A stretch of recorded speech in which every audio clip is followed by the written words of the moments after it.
is up, gamers? Gonna be playing some Dromai games today.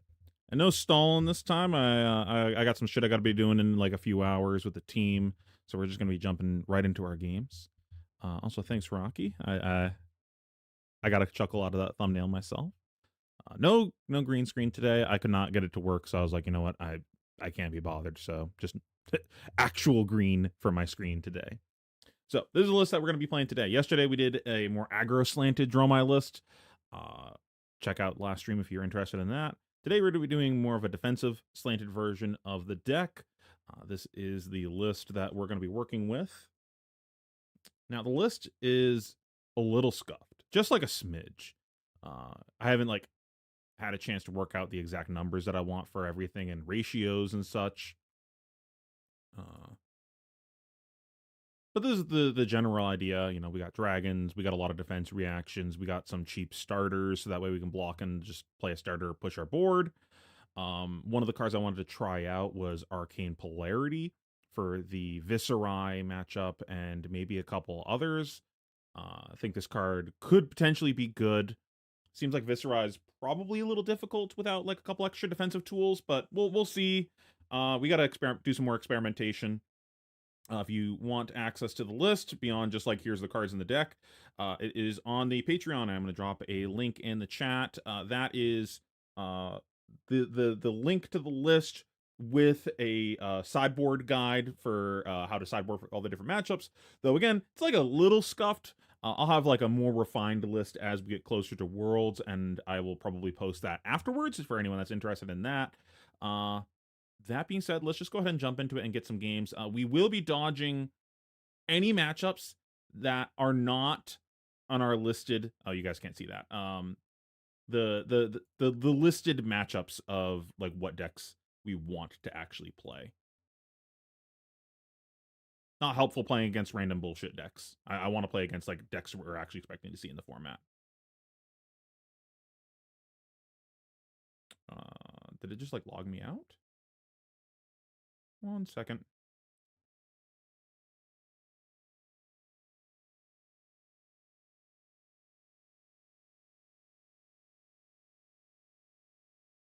Can I log in, please?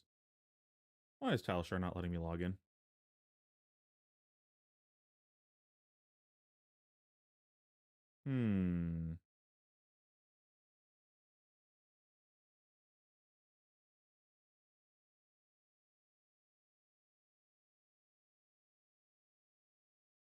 Hey, Ryan. Hey, Martin. 1 sec. I'm having Talishar issues.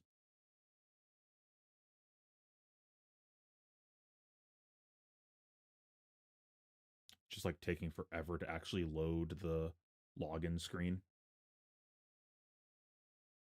I just have like the spinning thing for submitting my password. Any personal goals? I don't think it's there's been a network error while logging in. Okay. Can some of y'all go check Talishar for me, and just so I can find out if it's a me problem or if it's a Talishar problem? I'm just gonna delete my password so that way you guys can't see it, but it's not letting me log in. Is this a I'm stupid problem? That's always a possibility? Or is this a Talishar issue?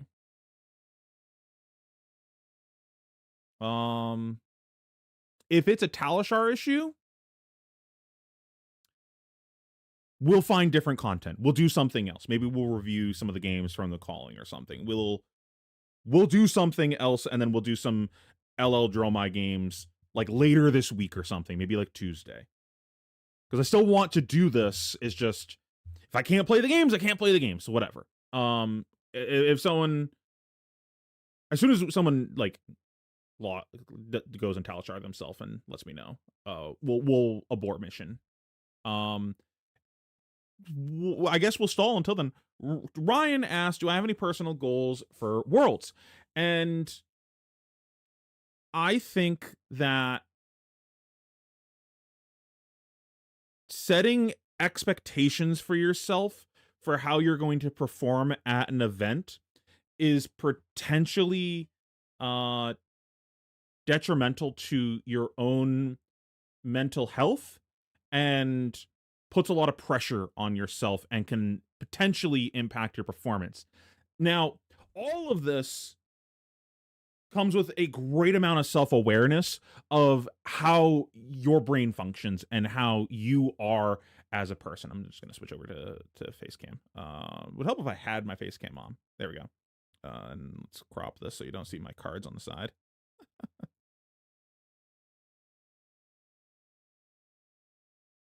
So scuffed today. Okay. I was talking about how this is potentially detrimental to your health, and it comes with a great amount of self-awareness of your own mental. So, like, some people need to put that pressure on themselves to perform, and that's like how their brain operates. I think Cody's actually a good example of this. Like, he goes in with the intent of doing well, and that's just how he fucks with the game, right? Like, that's just that's just how he is as a person. But that's not even potentially good for him. I think I'm gonna give another example. One of my locals, Jesse, he always gets really down on himself when he doesn't perform well at an event. And why is my camera focusing on? Hello, what are we focusing? Hello, hello, what are we doing? Hello, who are you looking at? Oh my god. Oh, there we go. We did it. Um,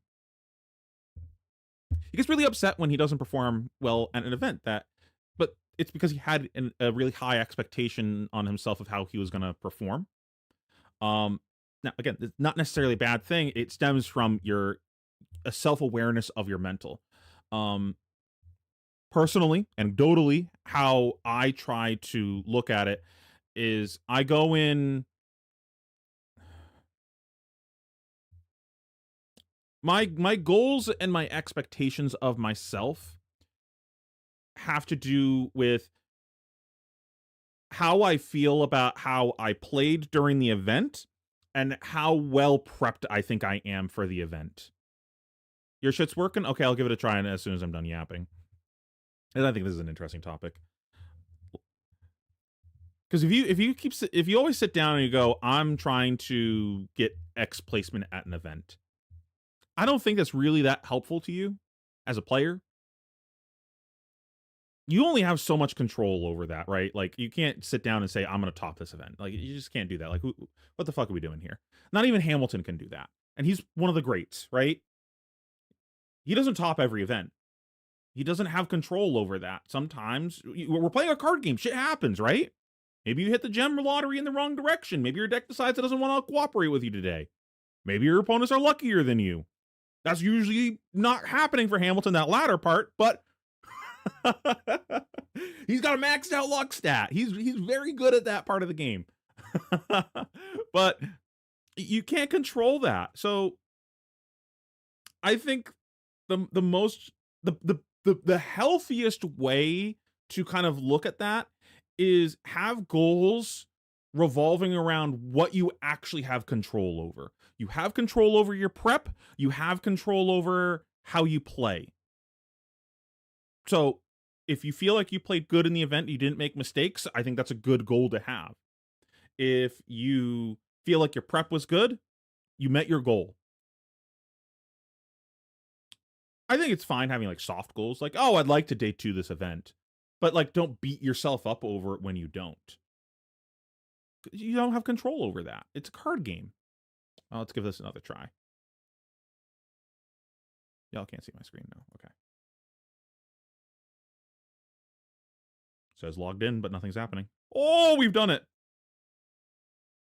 Why is my profile lit up? What does this mean? Oh, you can block users now? That's cool.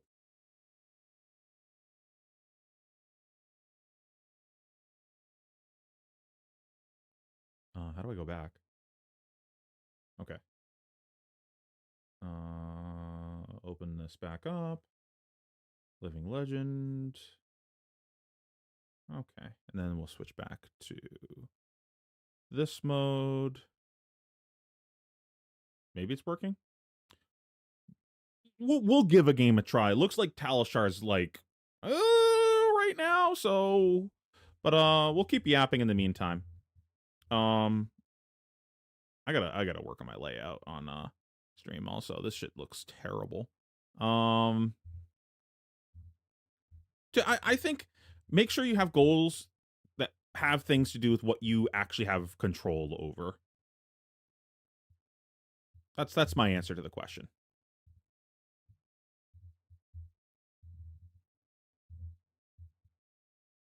Anything beyond that should be like a hope.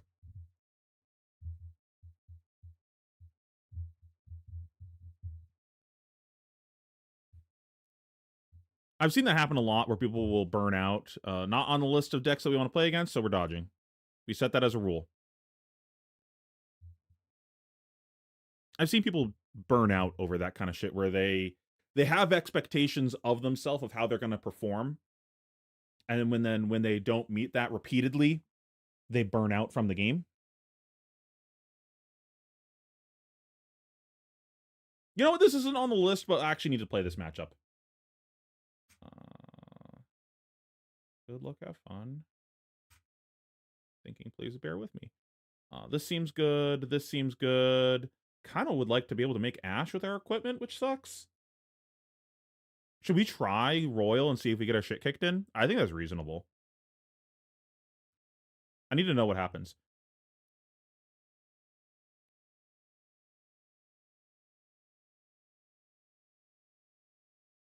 Hmm.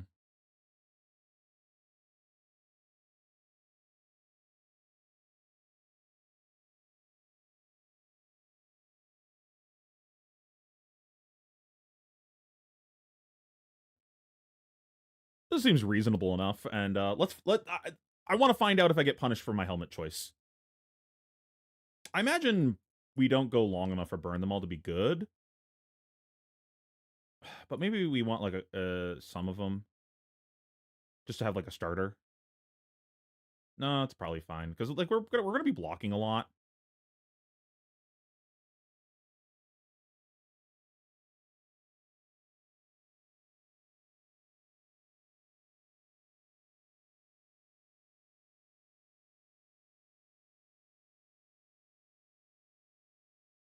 Whoa, that card's banned.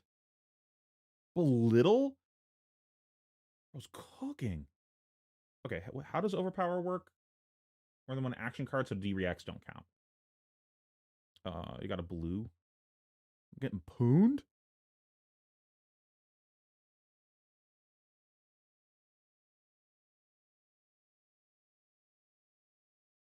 Stop it.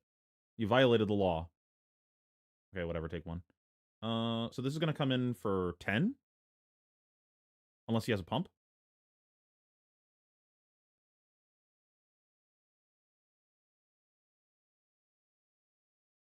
Whatever, take one.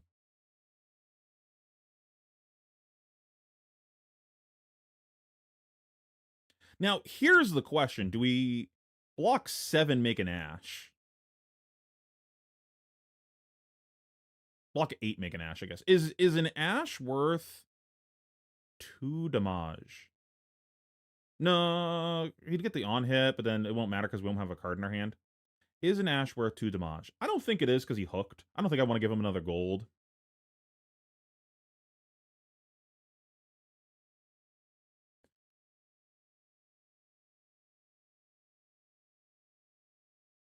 Yeah, I think I'm okay doing this.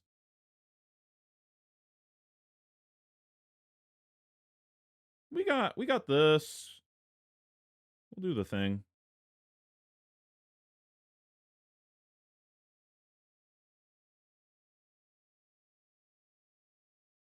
Do we want a rabble right now? I don't actually think I want a rabble. I think I want dragons right now. I'm okay with this. We took 1 damage for him to give up his arsenal. This is an absolute victory.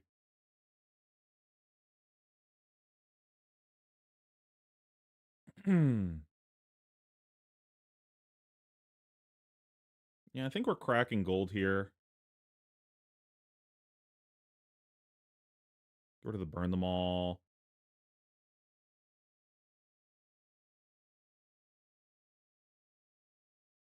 Hmm.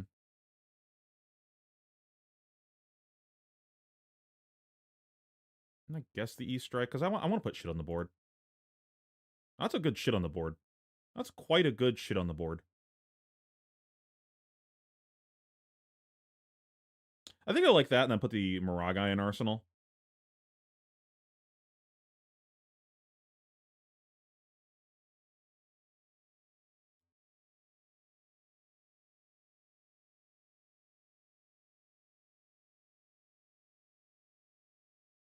Yeah, bro, I missed playing the Invoke card so much. Okay. This is fine. This is expected.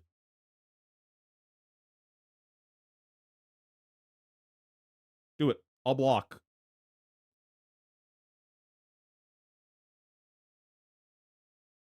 So this is going to be for 10 again? Bro, I'll block 10 all day. What does this one do?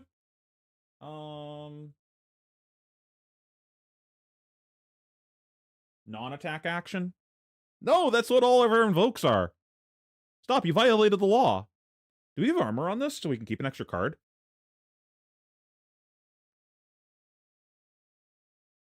I don't think so. I think I want to hold my armor. Just like put the Miragai in play.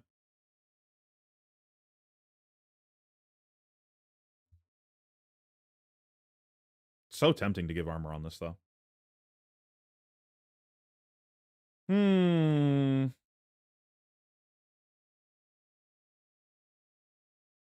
My Stonewall right now is worth a full card, basically.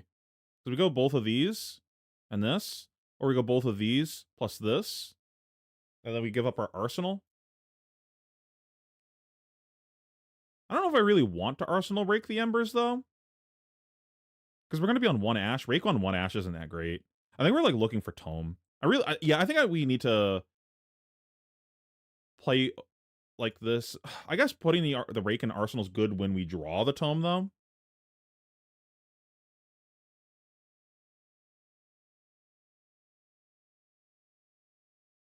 Yeah, let's convert our Gauntlets into a full card.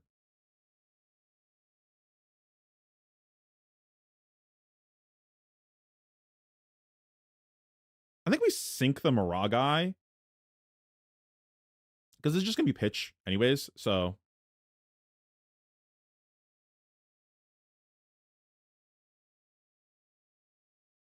Bro, imagine if we were playing aggro right now. We would be sent straight to hell these past 2 turns. I heckin' love defense reactions.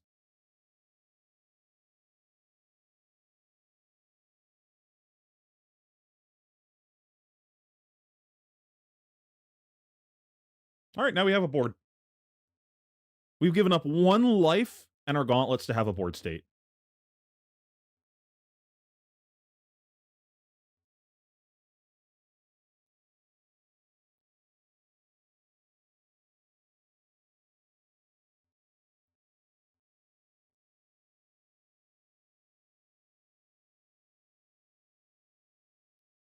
I sleep. No, not Miragai. Wait, Fearless. Damn. Damn.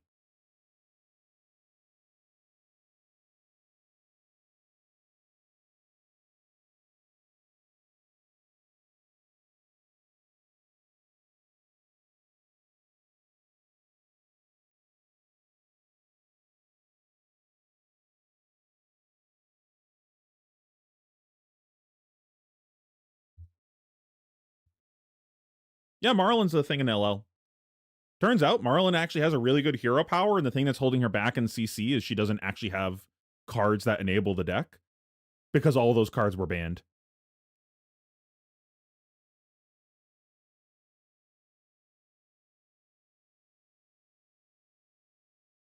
Did I block this?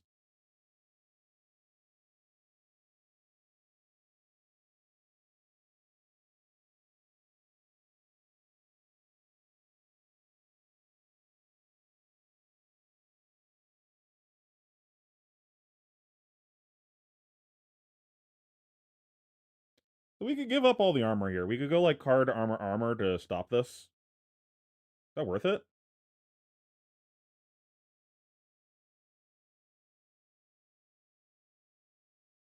He gets a reload.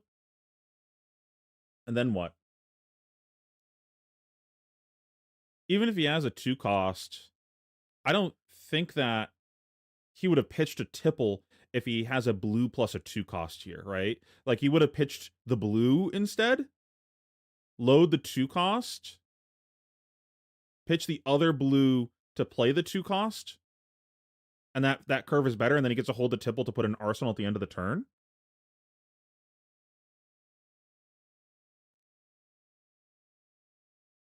I think the worst thing that happens here is, like, he gets a 0-cost arrow in arsenal and just take a few extra points of damage. I don't think I give a shit about that. I guess the worst is he gets a codex in arsenal.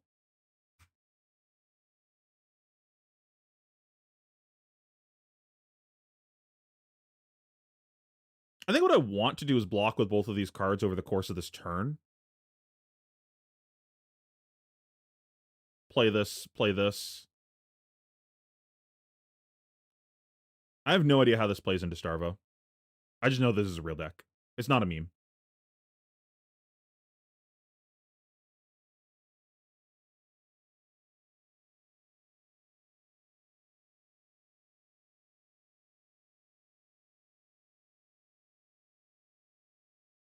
I think I say no blocks to this and then block whatever's behind this, and if he leaves me with extra cards, whatever, I'll just play my whole hand. I think that's reasonable.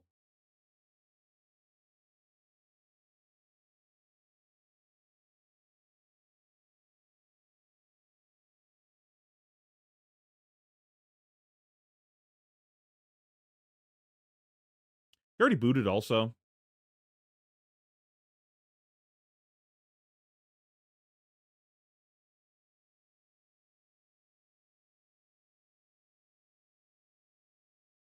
Cool.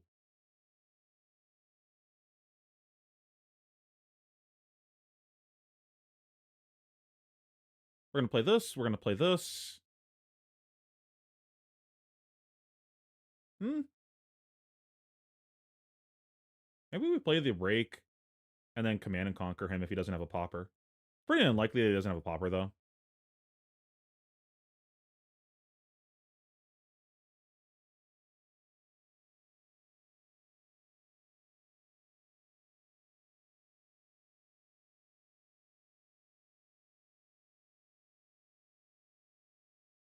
Starvo also really doesn't like getting disrupted. Like, it's kind of hard to have crayons when your opponent's taking cards out of your hand.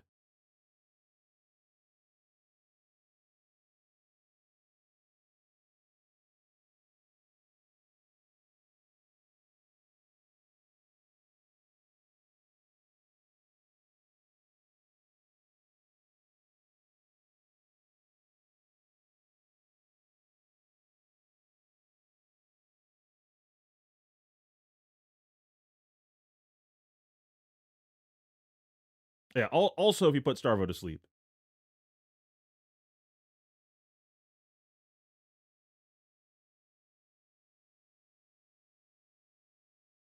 Just debating if I'm supposed to play this Rake. I think it's fine. We have ways to make Ash with the 2 sigils here, so I'm not too worried about it. And we can also just block push our board for the next 2 turns. Wait to find a tome.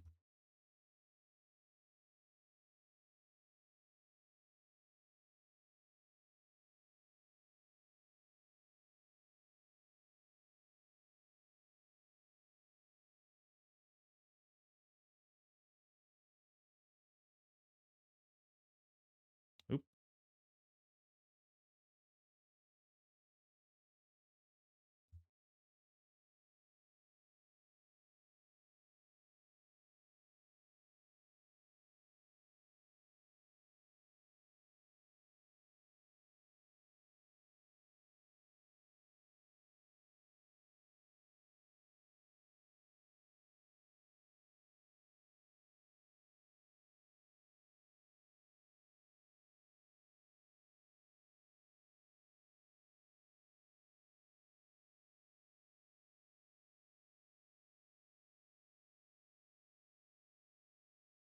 Oh! Combo!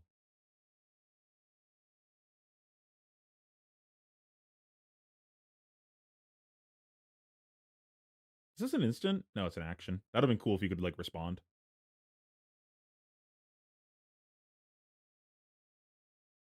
So, probably can't do much about getting hit with an on-hit here, but...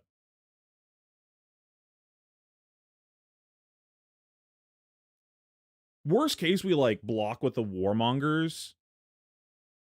If he goes for non-attacks, we sigil and then furnace the Kyloria, and then he can't actually take a card from us. What mode did he choose? Buff and draw 2. No, D-reacts. You fool.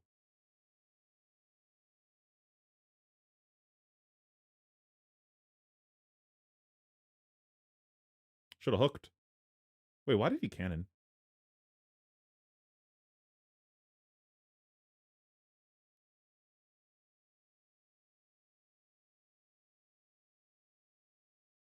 What is going on? What's happening? What is this shenanigans?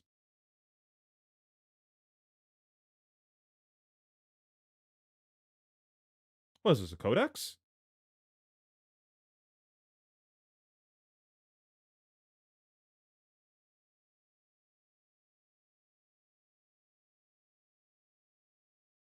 This has to be a codex. He didn't hook this. And he has a floating cannon for later?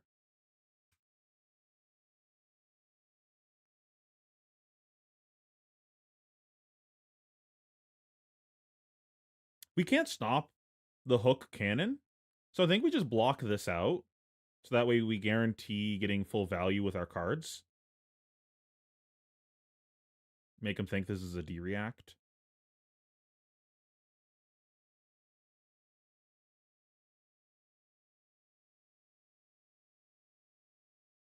Because I don't want to get hit by one of these. One of them's attacks, one of them is non-attacks, right? Non-attack. He doesn't have a bolting shot to get our sigil, but even if he did, we just play the sigil and move on with life. Like, whatever. You can cannon us. I have five boys in play. Show me your moves.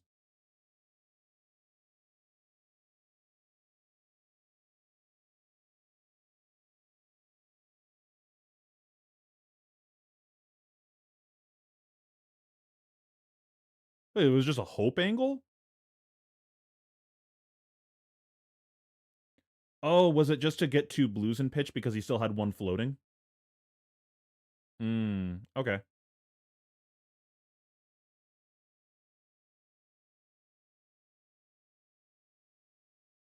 I mean, I can't do anything about this.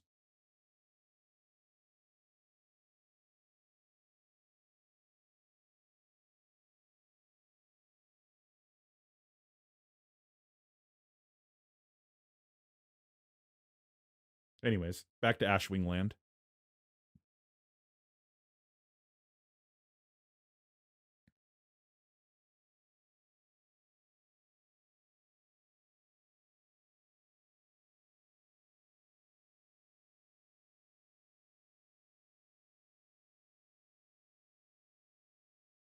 Art of War is pretty sick in this deck. This deck is sweet. Bro, I fucking sleep. Honk Shoe.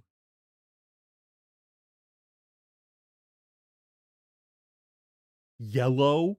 Have you read what my hero does?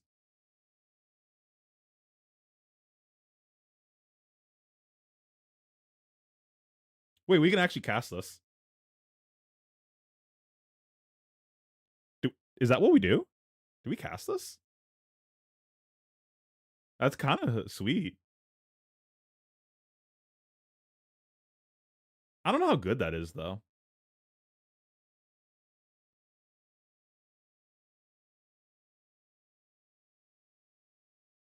So what would the play be? We play Sigil, activate Furnace, pitching a red, pitch the blue to play this.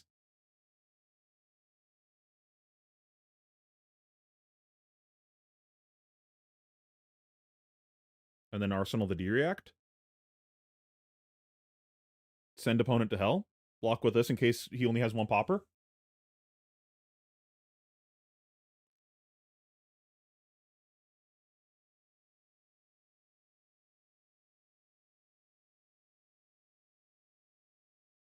I mean, this is the fun play. We have to take the fun play. I don't think I would make this play in tournament. I think I would just take the conservative line of just putting cards in front of cards here and just keep pushing my Ash Wings. Because I think we're passively winning the game doing this and we don't have to take any risks. And I don't really want to trade damage when we still have 3 tomes in our deck. But this is the fun play. This is the I'm doing this for stream play.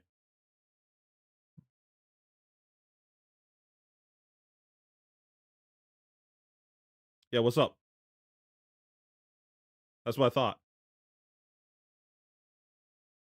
You'll hold this.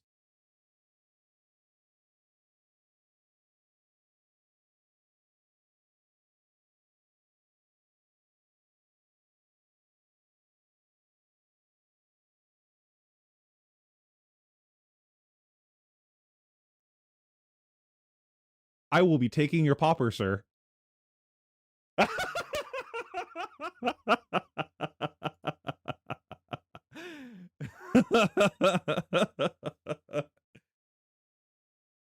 Hell yeah.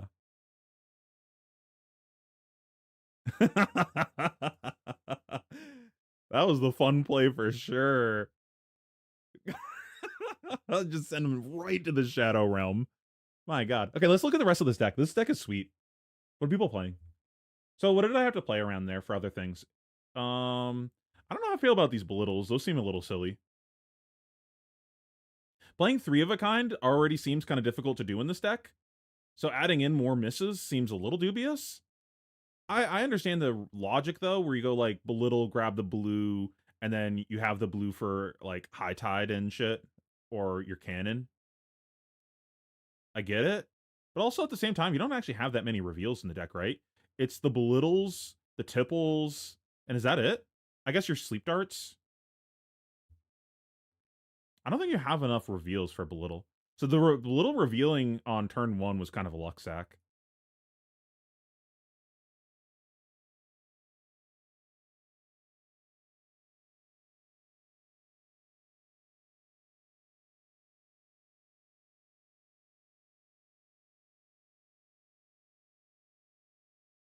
Yeah, but Blue Bolt was like literally the card on. Oh, as a reveal. Yeah. Okay, so one more target.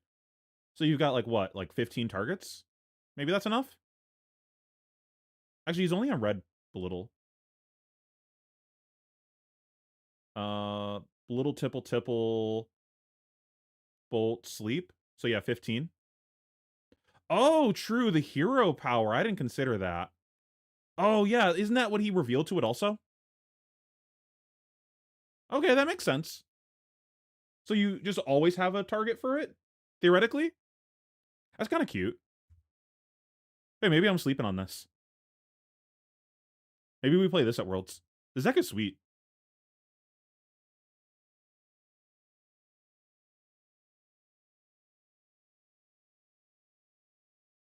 Man, I love D-Reacts. Imagine if we had fucking Flame Call Awakenings in our deck. We would have gone straight to hell.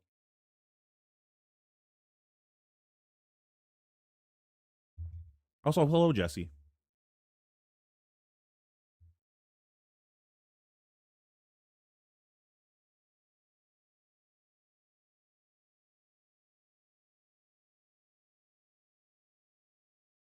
Any other takeaways from that game? I probably need to make a sideboard for that also. Um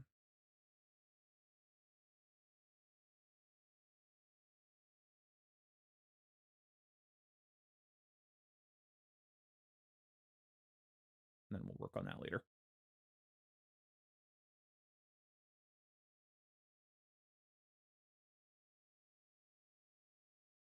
Where'd my Word document from yesterday go?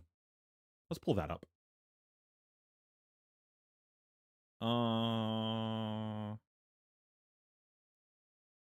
Gmail, Google Docs. Now, which Gmail did I do it under?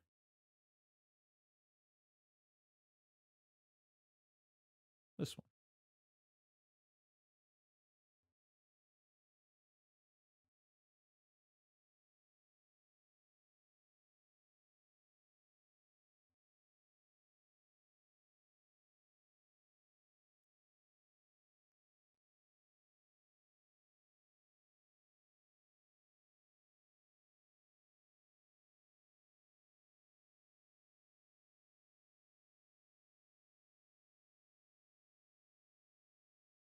I actually think the format's much, much better than it was before. I I refused to practice it before because it looked so awful. It when I was watching like internal testing of the format, it was just all people playing funny combo decks, and whoever saw their pieces first won the game. Just fuck that. I've actually been pretty engaged with the game's post ban. Um, I don't think the format's perfect, but at least the games are more interesting. It's not just who sees funny pieces first. Um, there's a lot of interesting play lines. There's a lot of cool decks that you can play.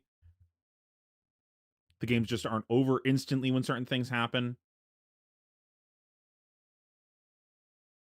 I think Dromai is a real deck in the format, and if an illusionist is good in the format, I think that speaks to the power level of the format, meaning that the power level isn't so high that the illusionist literally can't even hang.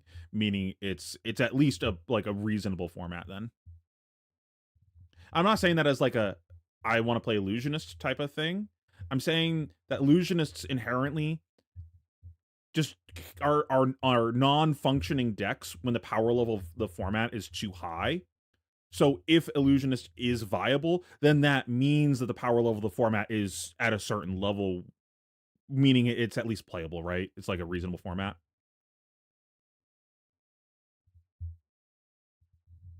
It's not just Dromai though of cool decks. Like that Marlin deck is really sweet. There's a couple of Aurora decks that I've seen floating around that I think are really cool that I want to play. Um, like an Aurora deck that's pretty similar to my commoner or Briar deck from back in the day. For people that are newer to the channel, I won the very first commoner event back at PT Jersey, and that was with a Briar deck that was abusing Ball Lightning, Stubby Hammers, Belittle, and Electrify. Electrify was just like the shitty version of Plunder Run because Plunder Run wasn't legal. Oh man, it's so hard for you to dirge your shackle now, Ricardo. With only one dirge, you just can't make that mistake now. Um, but the idea of that deck is very similar. Of Stubby Hammers, Ball Lightning, a bunch of shenanigans, and then you combine that with like Arc Lightning and shit. The deck is sweet. It's like taking that to the next level where you combine it with like I don't know, Sting of Sorcery and shit like that. That deck is sweet. You can play the Royal Hat. So that way you can play cash in, deal even more damage to your opponent. The deck is so cool. I don't think it beats Starvo though, which is the problem. What else is a sweet deck? Let's look at some heroes.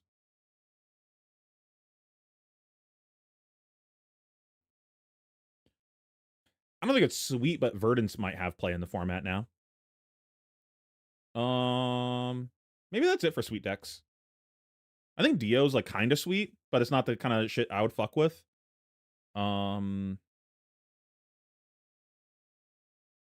yeah, honestly, I think the sweetness to me right now is mostly Marlin and Aurora. Of, I guess the thing that's making them sweet is this literally the same guy?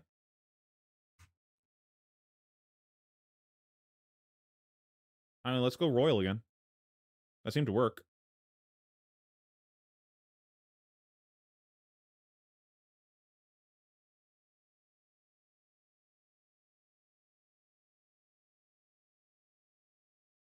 Hmm.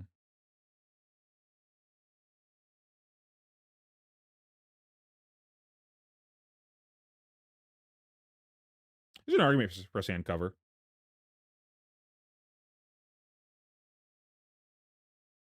I don't. Stubby Hammer Fi might be playable. I think Stubby Runeblade is just better than Fi right now.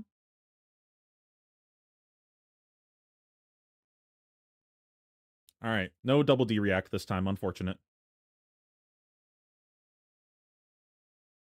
Draw off of gold. Well, I guess we're holding an L. Unfortunate.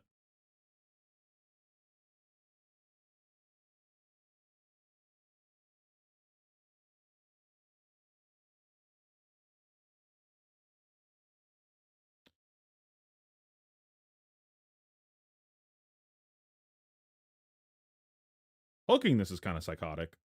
I could have like double D react and then give armor and then just send him to hell. But okay. Which one is this? Attacks? Attack actions. Okay. Boop boop boop boop.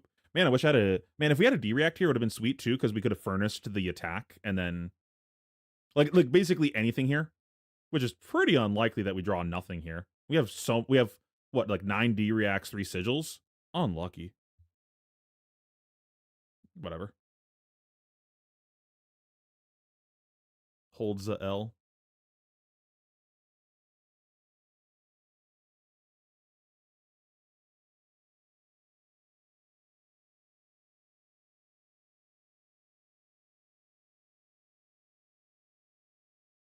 What?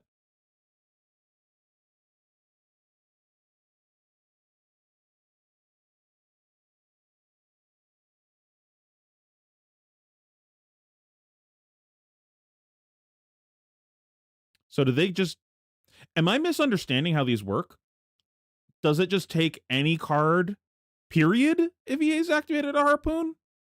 I thought it still had to be an attack if it's King Shark. Am I misunderstanding how this works? Oh man, and he stole my gold? Bitch. Okay, whatever. I guess we just go billowing into Command and Conquer. Oh, but he doesn't have an arsenal. Bitch.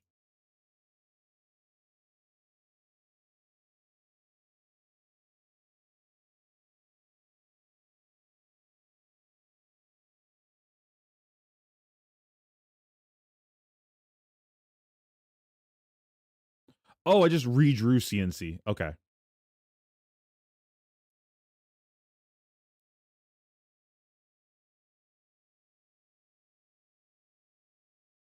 Makes sense. Makes sense.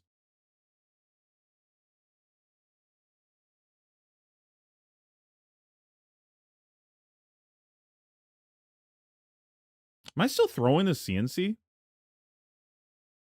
So I can make an Ash?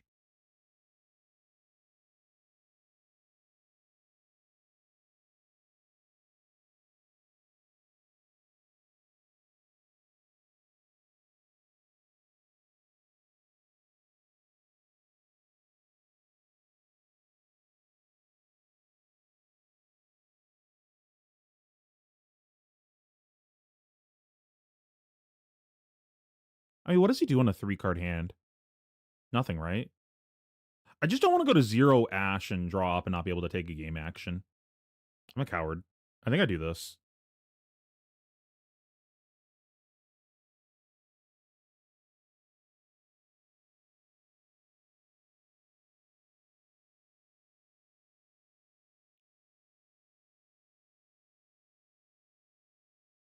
Oh, he has 3 Oak. He would have blocked, right? Maybe I don't go Royal so he can't steal my gold. And balance does seem pretty good.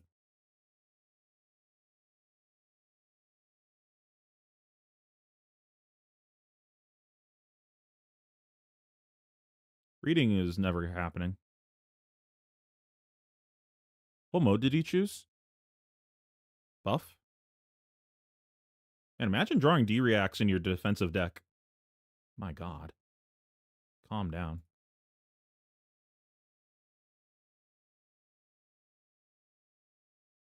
I would love to draw D-Reacts.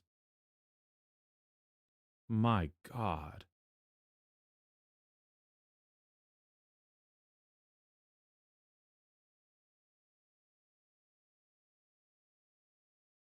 So this takes non-attacks, right?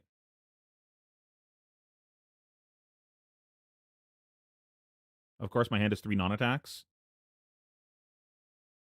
Hmm.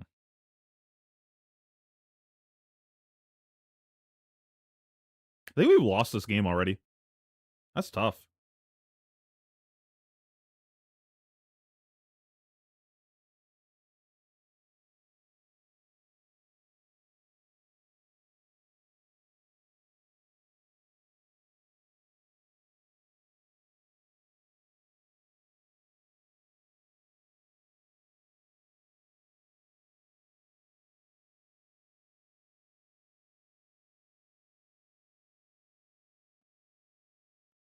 I guess.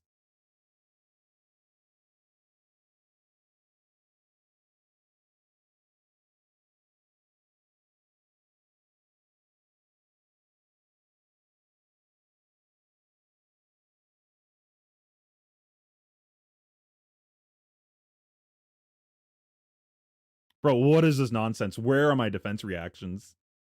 This is ridiculous. My God. Okay, yeah, you got it. I can see. This is ridiculous. Okay, maybe we need the other hat.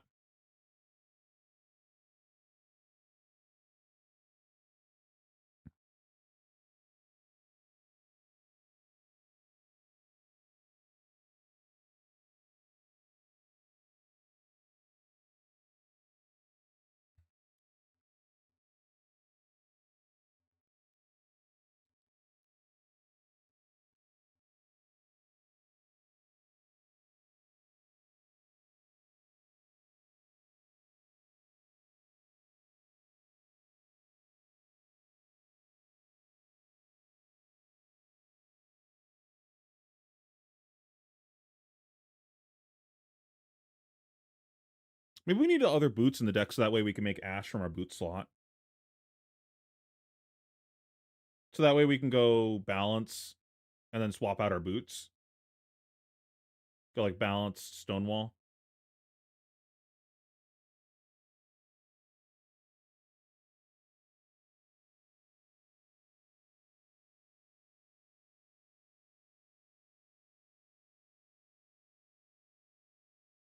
Is this Mara?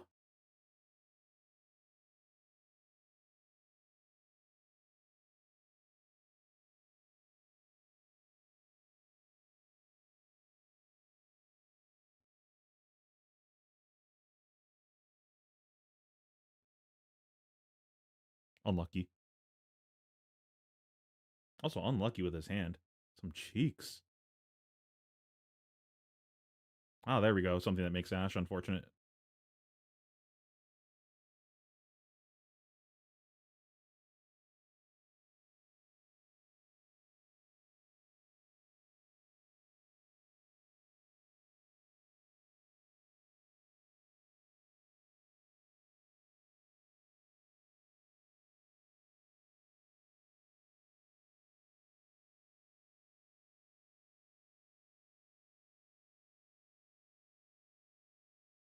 Might make a defensive Ash here.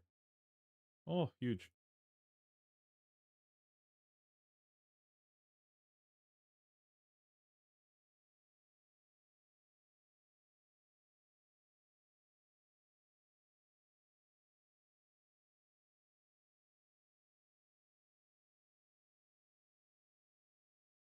One Teklo core for me, please. Yeah, that makes sense.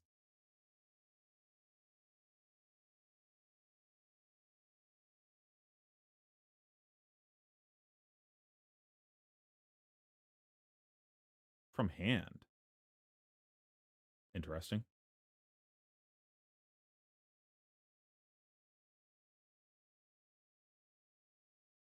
This doesn't look like a combo version of the deck so far.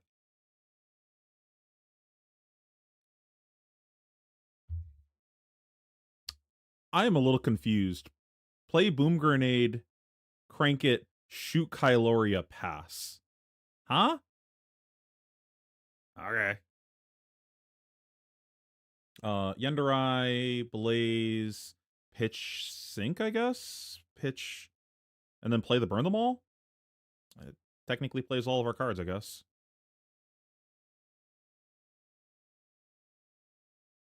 Hmm.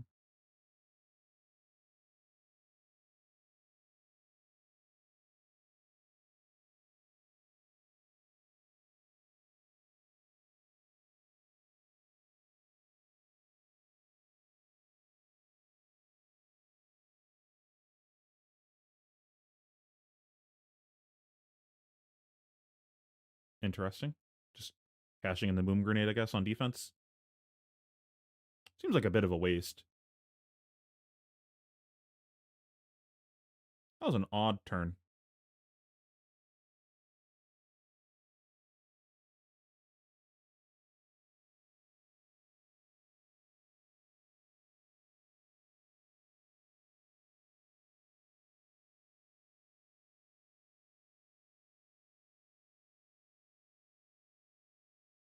I think we just keep the rabble, I guess.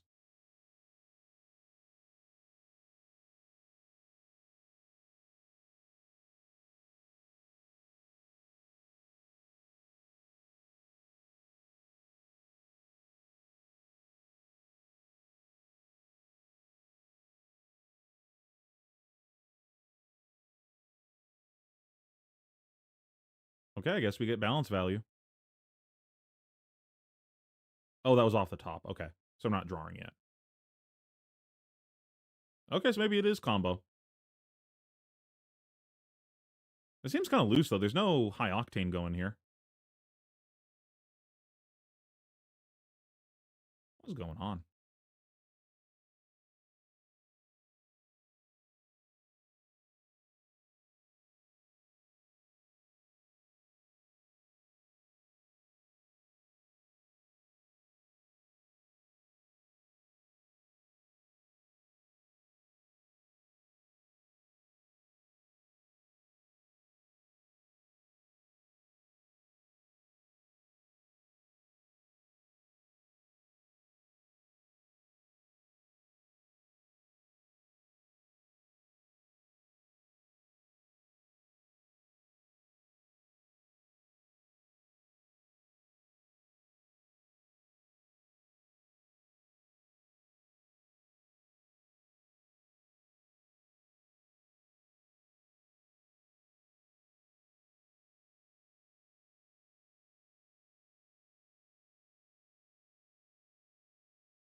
Stasis cell. My spoiler card. What does this do again? Okay, so it turns off the abilities of my equipment.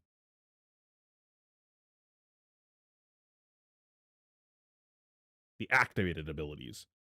So I can't activate balance, furnace, or boots. Stasis cell is certainly one of the cards of Flesh and Blood.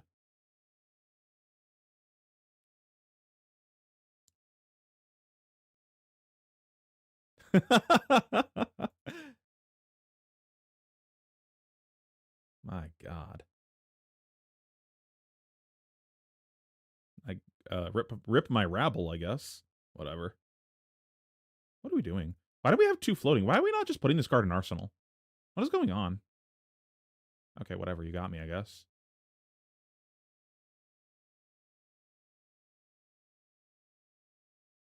You got me. Take two.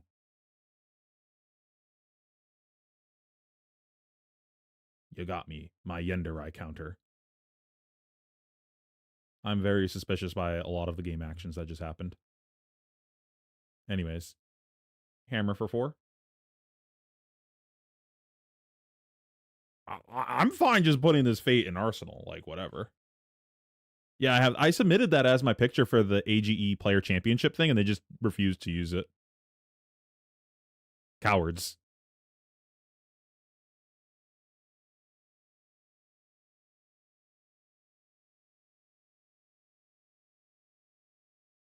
Fuck that Yenderai. So where's my dragons? Hello? Also, fuck these processors, I guess. Like, what is this nonsense? Put both processors in play?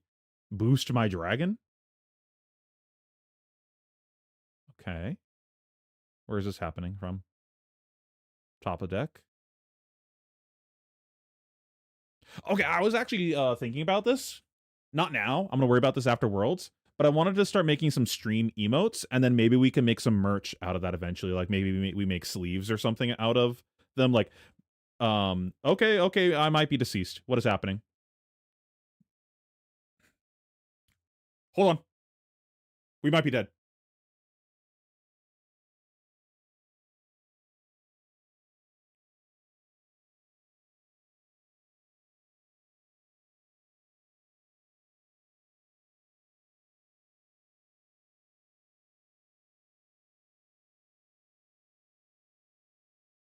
But yeah, I was like, what if we commission someone to make pheno dromai and pheno kano sleeves for the like the Whiner of Aether?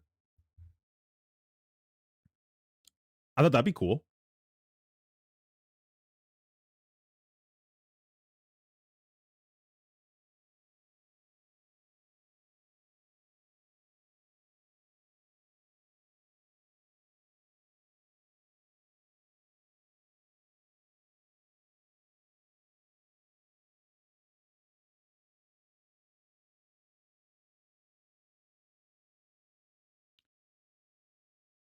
So we've already activated hero power.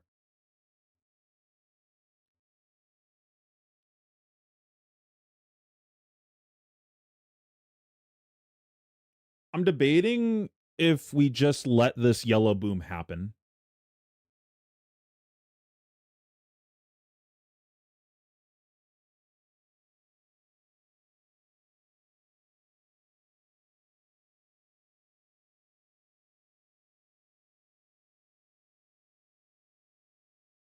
Only got 2 cards left though.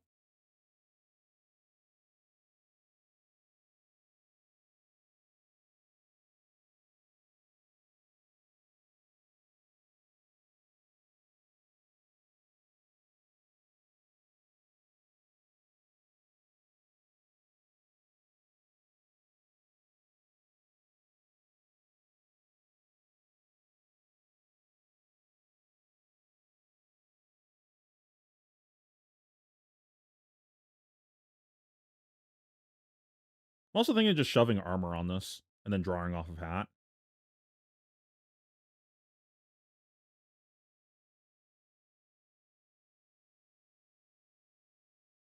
Problem is his hand kind of sucks.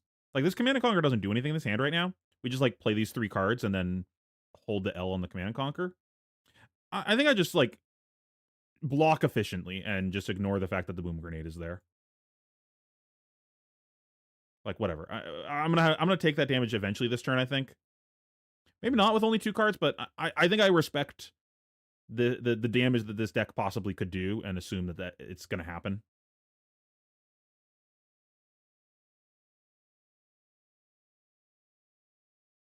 I'd rather fight over an actual on hit, like an attack with an on hit, like the thing that plays a card from Banish. Ooh, Twin Drive's pretty good here.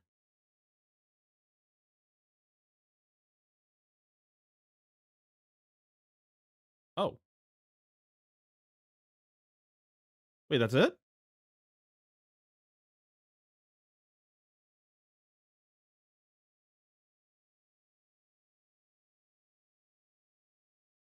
Two tomes down.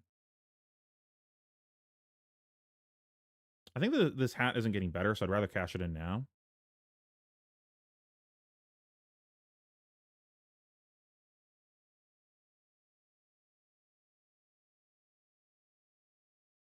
Cash in the D-React just in case we draw something that we can't use. That'd be block 6, so we could put another card in front of this. Do we want to? I'm kind of into just sending it here.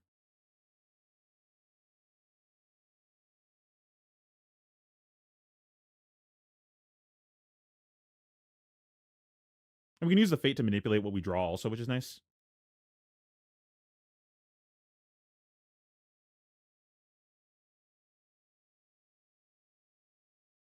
I had not considered Warmongers.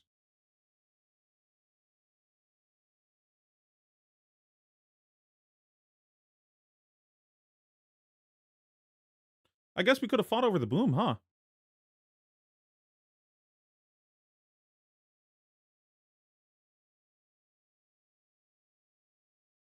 The problem is if we do this,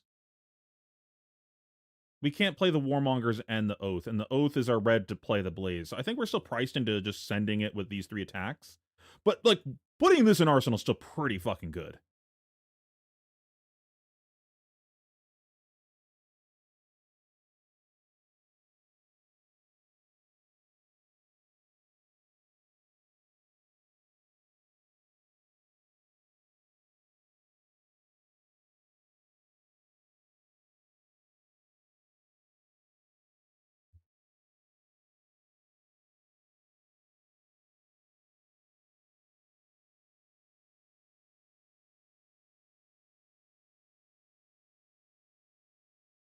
Now, here's a question. Do we get the Dust Up go again?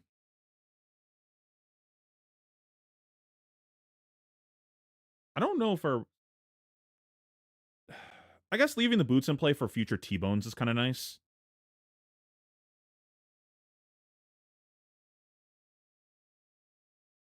This is worth 2 damage right now.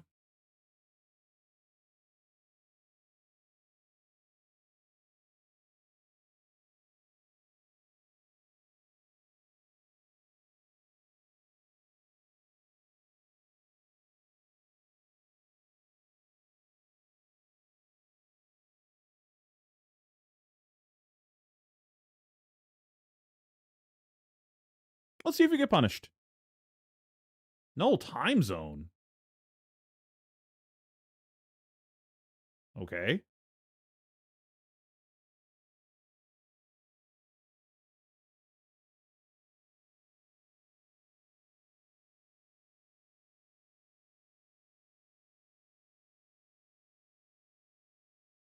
Oh! Wait, juiced? I just wanted to attack with my Ashwing. Got him.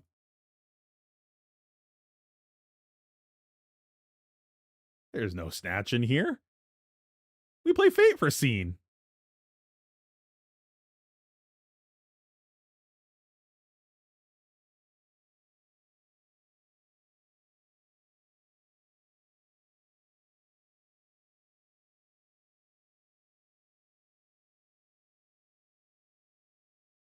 Oh, that's kind of sweet. Didn't... Oh, you're activating your thing. I was like, what about my arsenal? 0 to 60. Sure.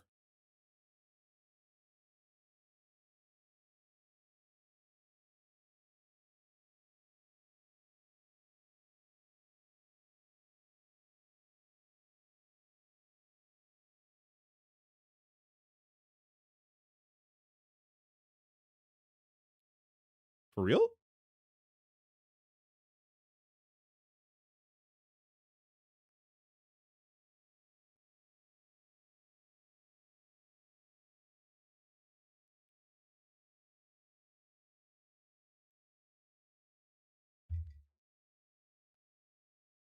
Okay. I asked if they meant to pass turn.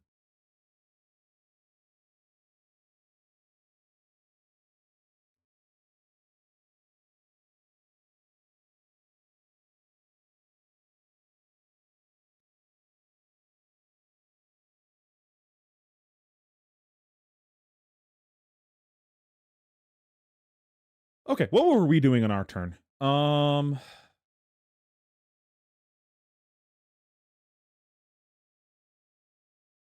Play this out, swing with this, get our action point, swing with this, steal an item or get blocks. Maybe get a card in chest.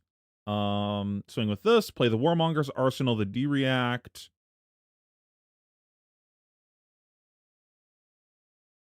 Unfortunately, we don't do anything on the next turn, so maybe we don't even play the Warmongers. Maybe we wait on playing the Warmongers until we can Arsenal like a red attack. That seems reasonable, right? Wait for like a Rabble or something.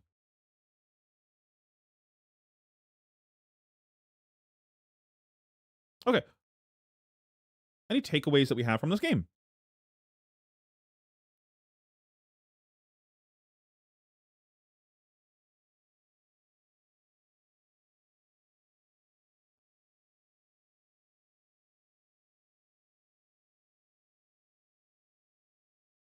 I think the way that this game went, if we were playing a more aggressive list, we could have actually tried ending the game a turn sooner. And if we played a more aggressive list, that actually makes the Warmongers better.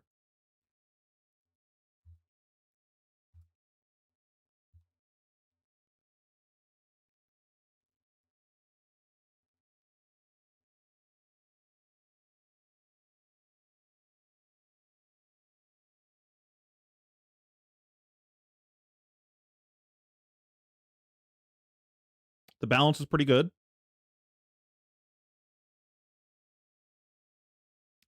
If we went Royal this game, we probably could have just raced, honestly. But this game was kind of weird. So I'm gonna grain of salt that. It's just like, oh, I'm gonna keep that in the back of my head. I think my sideboarding was pretty awkward for this matchup, but because I have the polarities in, it's kind of fucking up some of my sideboard plans right now. But I have this in just to test it, see if I like it in other matchups. This probably gets shaved down to like 2 copies by the end if I decide I like the card. I don't think this stays as a 3 of. Um, if again, if it even stays in the deck, it might just get cut. Okay, let's grab another game. While we're waiting for the next game, chat, any questions? Get me yapping.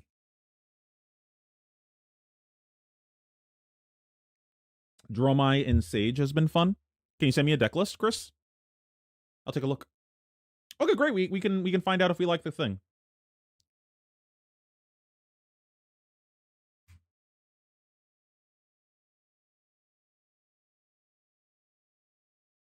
How do I keep the luscious locks?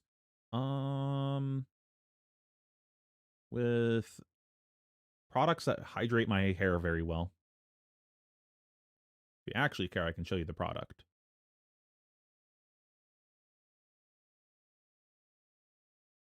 I wouldn't say that I'm unzipped right now because honestly I'm more apathetic than anything. Just sad, man. I'm not sure if I'm supposed to arsenal this sink below. The turn is crack gold, pitch 2 cards, play a dragon, arsenal pass. The question is, what do we put in arsenal? I think we put the Yenderai in play.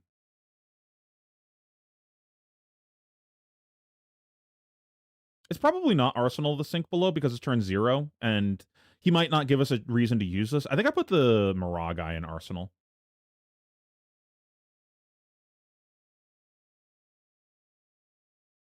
He might just like make some chance and pass, in which case I want a proactive card set. That's pretty good. Also interesting, he's not on Gold Hat.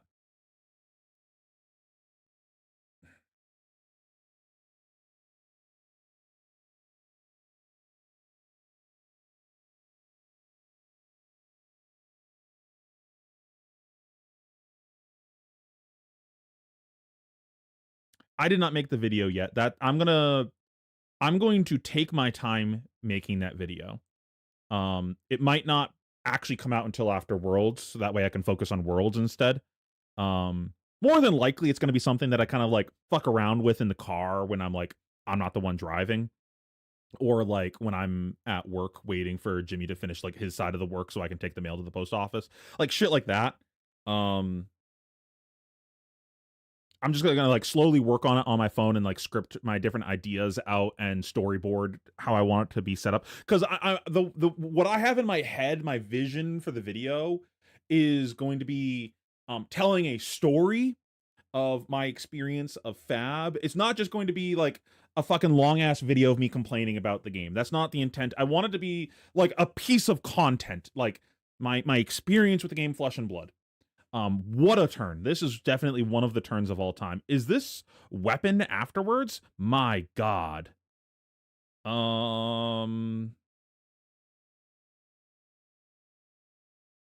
Topic slam? What does that mean? Am I pitching this? Play this. Play this. Pitch this. Play this.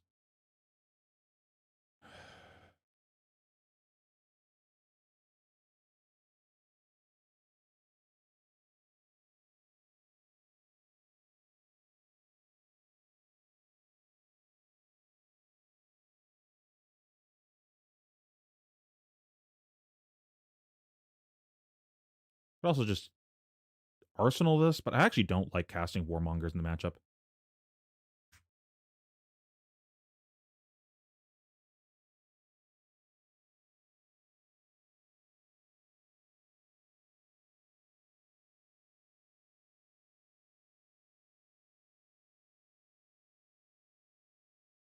I don't think I want this Warmongers. I'm gonna keep it a buck. I think I just preserved my life total. Imagine if this is fearless though. My god. He goes 3/3 and I keep my guy around. Send him to straight to hell. I want to create a full length narrative throughout the video, not just fucking like 30 minutes of me saying I don't like Flesh and Blood. That's I don't want it to be presented as I'm just angry, me mad at Flesh and Blood. That is not my intent with the content.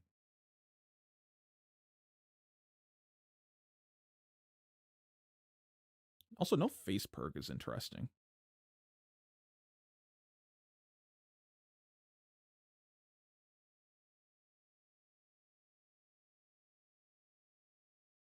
It's an argument for putting the Asvali in play instead here, but I'm fine taking it kind of slow here. I want to hold my life total until we find our tomes.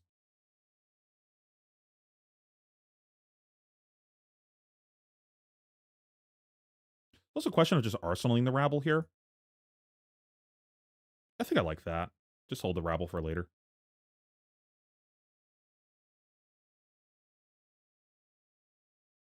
I don't need to full send.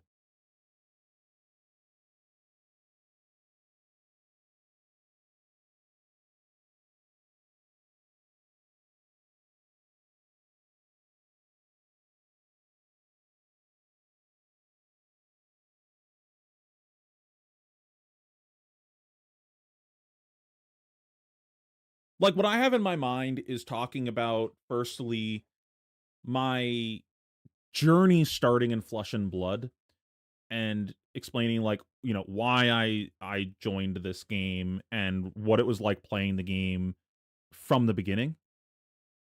Like, what are the early years of Flesh and Blood like, into the transition of what the game has started looking like now.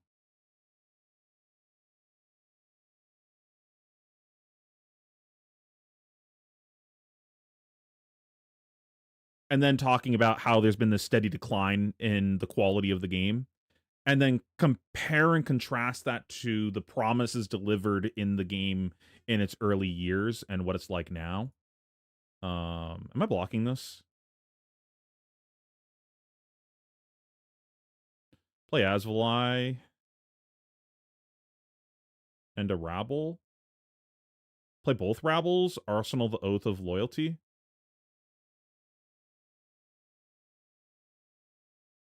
Just like block whatever's behind this, I guess. My turn's better. Maybe that sucks if he just weapons my dragon. If he weapons my dragon, I kind of hold an L here. I guess if he does that, I just pitch the shelter for 2 rune chance.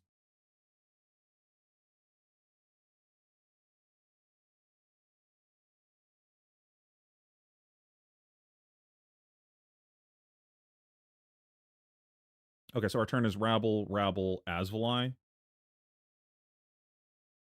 Set Oath. Okay, you ganked me for a point. You got me.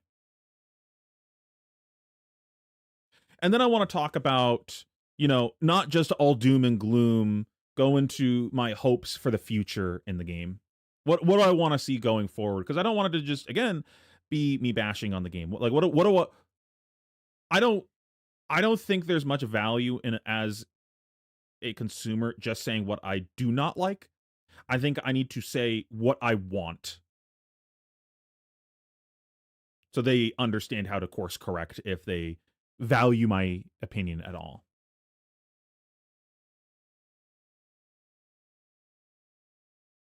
I'm so confused about the way this game is going.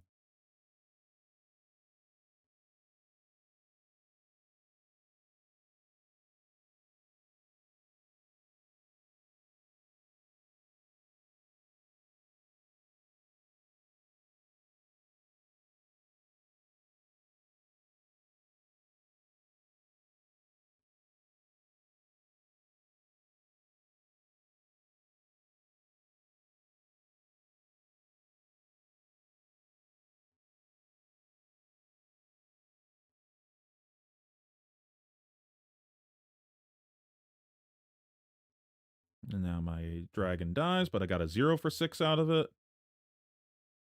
And hopefully my next hand converts. I mean, we knew we had a rake on top, so it oh, stacking. Okay, I see you.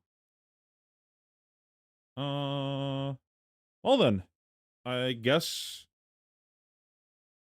So we open on Oath. We go Oath. We go Rake.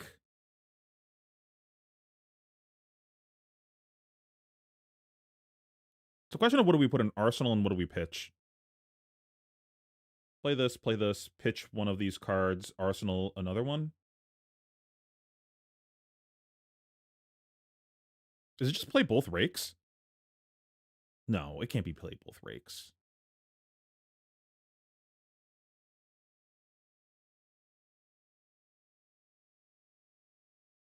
I don't think they're very good. The special sands are good in Living Legend. They had a place in Classic Constructed against Guardian.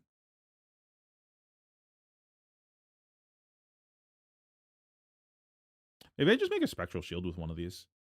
Just like play a Rake, Arsenal Oath,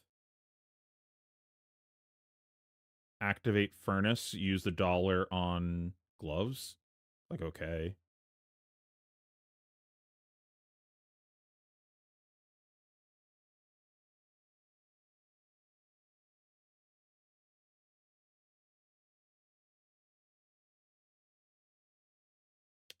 I think I want my 1 point of Arcane. Because if he's going to pop something, he's going to pop whatever I attack with first. And then the sword is probably going to kill this Azrael at some point. So I think I'd rather get my Arcane in now.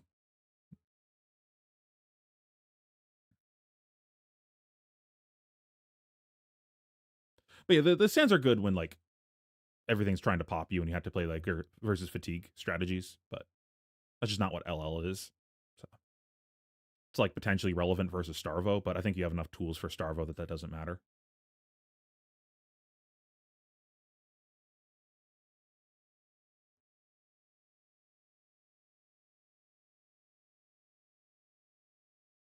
All right. Now we draw our polarities, right? He's going to come in with this stack, and we're going to draw our polarities and look like a genius. Managed to catch anything from the Sydney calling? Nope, I haven't really looked at it very much yet. I popped in every now and then just to see what was happening during the games and, like, look at the standings, but that's about it. Oh, Isef faces the place. So I think based on, like, what he does on his turn is going to dictate what I choose to put in Arsenal. If he just takes all this damage, my assumption is he's going to try to, like, go off this turn. In which case I might want a defensive card more. But maybe I want to block with my whole hand and have a card that pushes my board next turn. Because this just lets me block with all of my cards and push. That's probably more reasonable, right?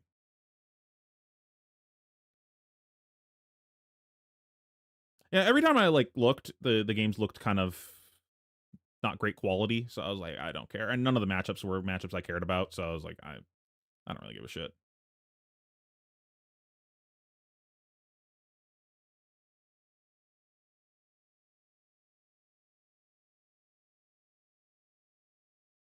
It was a good gravy match?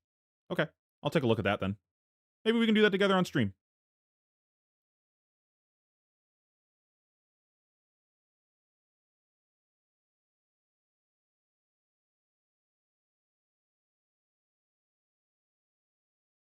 Okay. What do we do?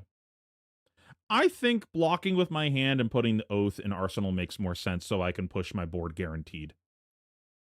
I'm willing to be wrong about this, but that's my hunch.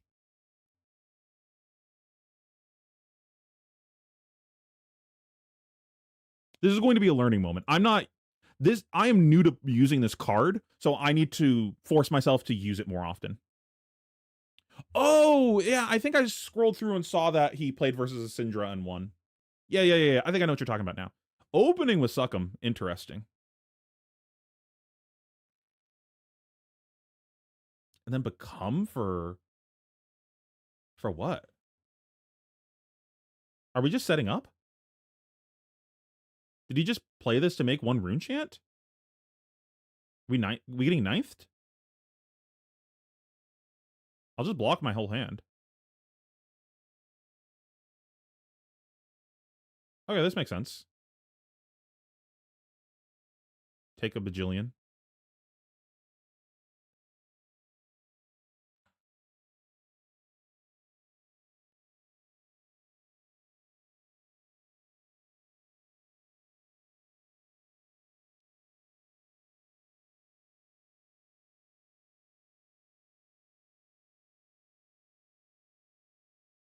All right, we're going to pull up a notepad on the side because I can't be bothered to remember.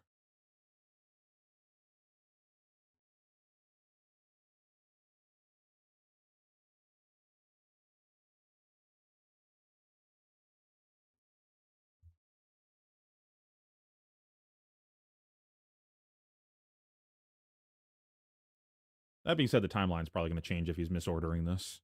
And the reveal is going to be different now, but whatever, man. I don't care.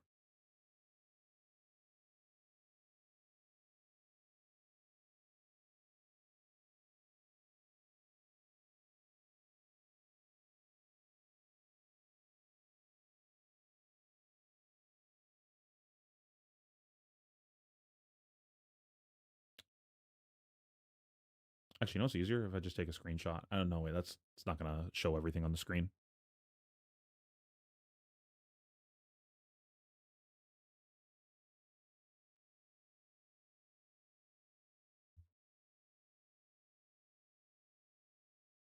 What are we grabbing?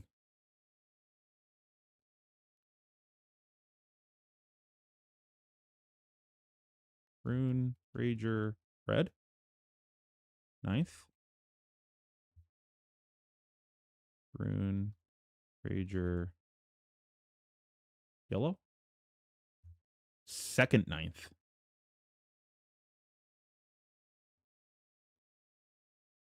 Okay. You may have all of my cards.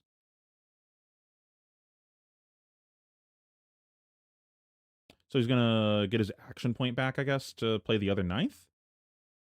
How's he playing the other ninth? Am I missing something? Does he have like a revel or something? How does he get back up to enough room chance to cast this? Okay, whatever.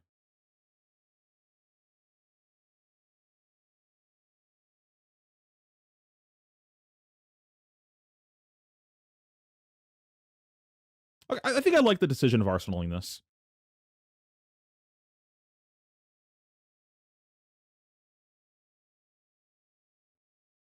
Take 1 million damage. Because Scalata should definitely exist in this format. That was a reasonable card to be legal.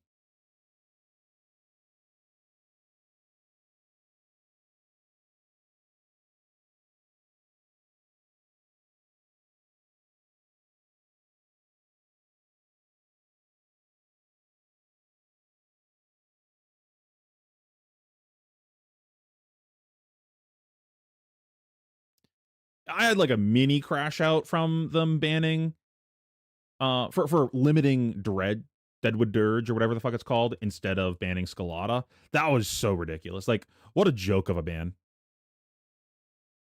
We'll just make it slightly less consistent to do the most fundamentally broken thing in the format that breaks the game over its knee. Like,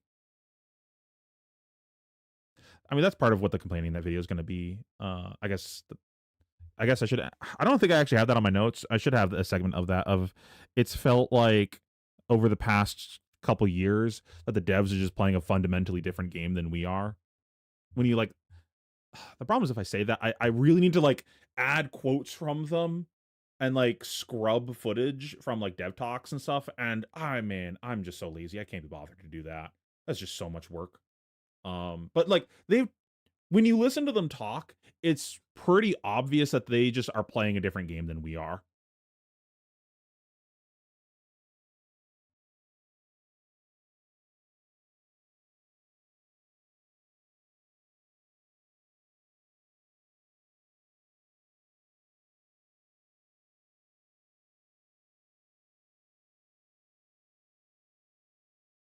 Do we get the chest in this turn? Okay.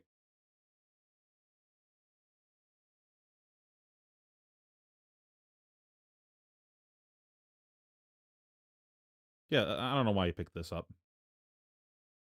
Was there nothing better to grab?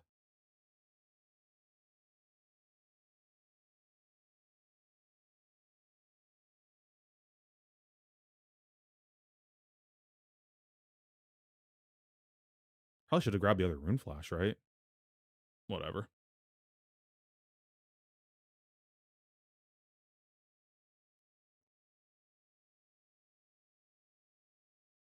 So my reasoning for like deciding to block with chest here would be that there might not be any more on hits I care about. And if I never get a chance to block with my chest again, because there's a potential that he wins this game through hitting dragons and sending arcane at my face over the dragons. In which case I look silly not blocking with my chest. We're gonna do this because of what's the worst thing that happens? He plays a snuff out, I guess, and then we still have like a card +2. So we have D-React, so we can go D-React plus shoes. I might actually get the boots in here, so we can go Oath, push the board, boots, Asvali. This is gonna be a good turn on our side, also. Okay, never mind. Wait, what?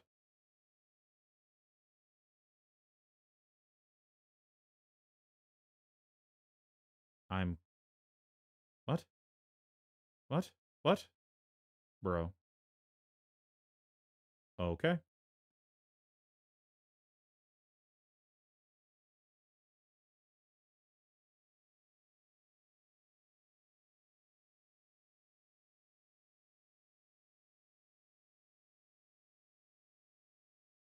That was an interesting play.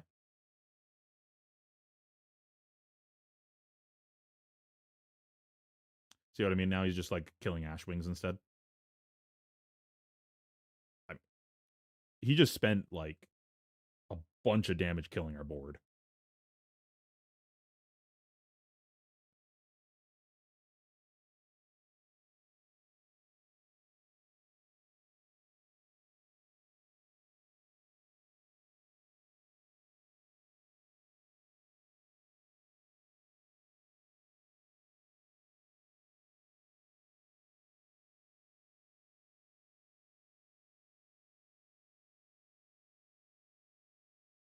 We'll draw another Aswell at some point.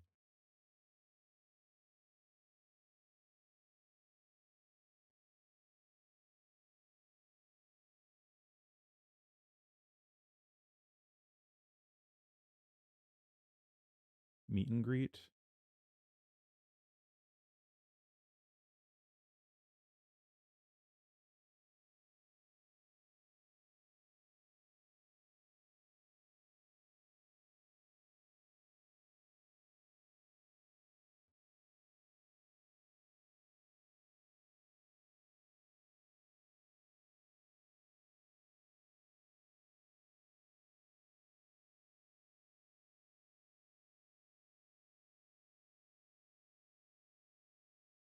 Take the rune chant. Surprised he didn't just send the meet and greet in.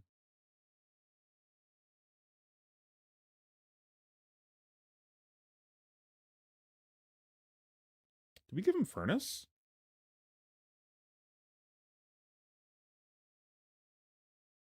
So there's like a couple ways we could play this. We could like block Sync and Furnace, or we could block 2 dragons on this and just play like a defensive line. We like Arsenal the Sync below, play the Sigil, get our free 2 damage.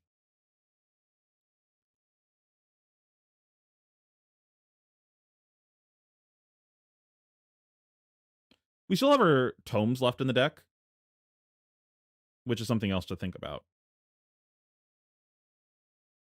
So there's like maybe an amount of value in putting the Moragai in Arsenal here.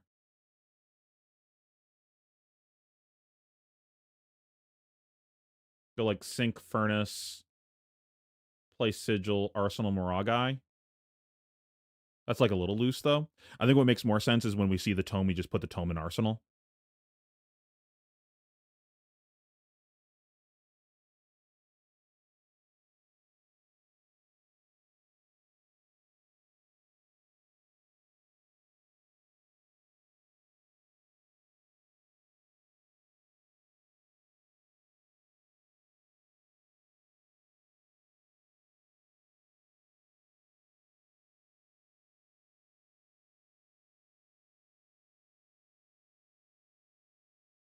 I'm actually fine sinking here.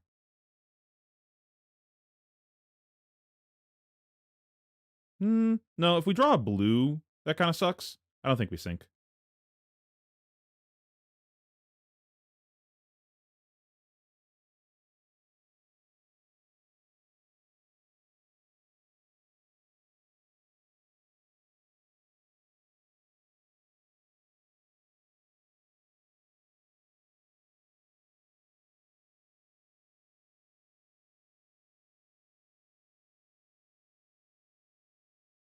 This Moraga might actually suck. He might not actually even have poppers left. It's like, what, the 1 ninth blade? He shuffled and he pitched a ninth blade. So maybe 2 poppers. Question is, do we cash in our boots for 2 value? I think so, because if we draw Burn Them All, this chip damage is going to matter.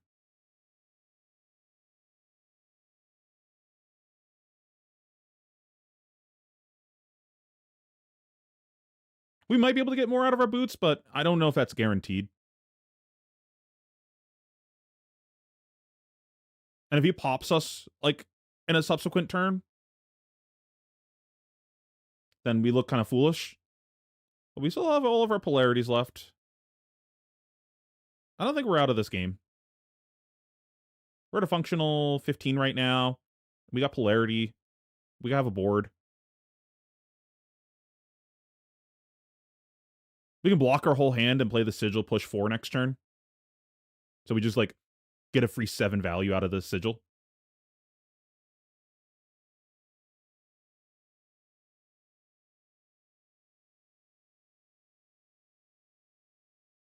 Hey. So much life gain.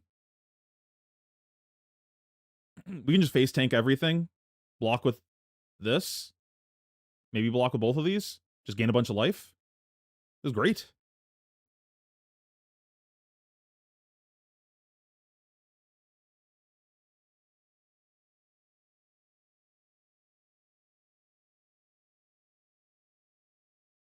Oh my god. Ripple Away would go crazy here.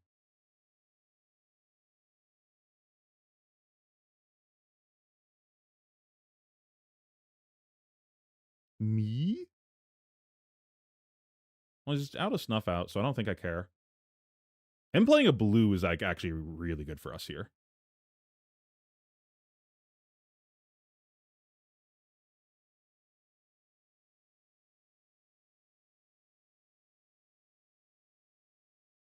I think we block whatever's behind this instead of blocking this, because worst case, he hits our dragons after this. We just play everything. Play the Oath out. Push our board. Arsenal of the Billowing. We miss out on, like, a point of defense with this, but whatever.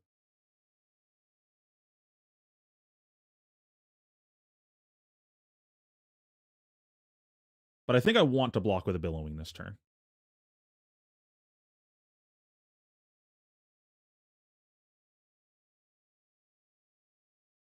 If he hadn't played the Snuff Out already, or not the Snuff Out, the Succumb, maybe I block with a Billowing there.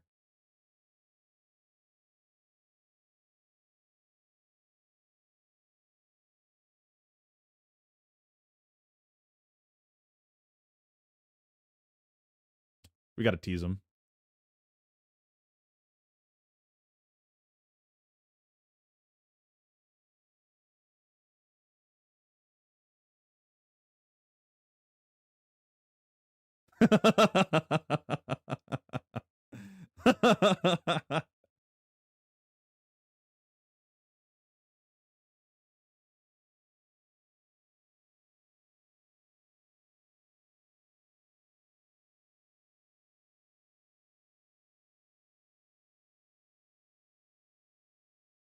Pranked him.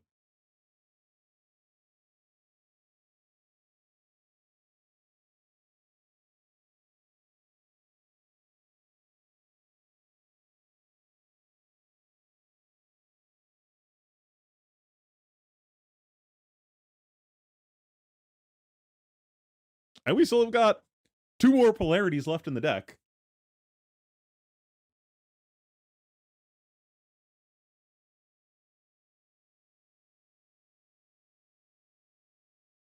Now, here's the tough part. We still haven't seen a single goddamn tome yet. And we're just going to give him value on balance with it as soon as we find it. We might just like pitch the tome or play the tome as a starter, choose to no, that doesn't even work. We would still draw the cards and then just discard them. Yeah, it's all terrible. I think we just like cash it in for AB. Or try getting a sink in Arsenal to sink it away.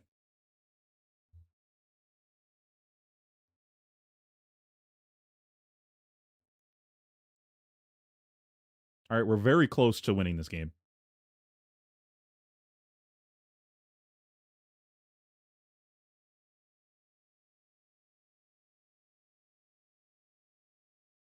We got to make sure that we dip below him before we play these also and not throw the game. Man, so unlucky that we're not finding our arcane prevention. Also, where are our blues? I'm pretty sure there's 6 blues in the deck and we've seen, what, 1? It's pretty unreasonable.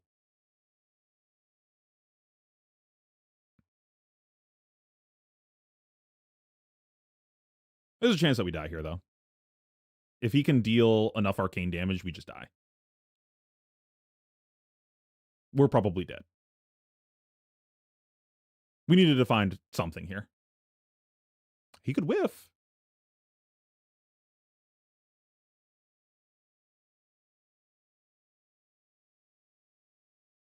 He did not whiff.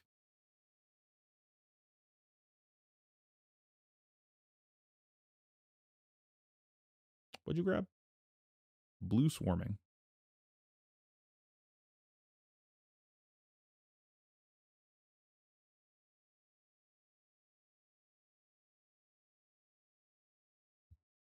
Yeah, I think if we drew the our polarity here, we're probably fine.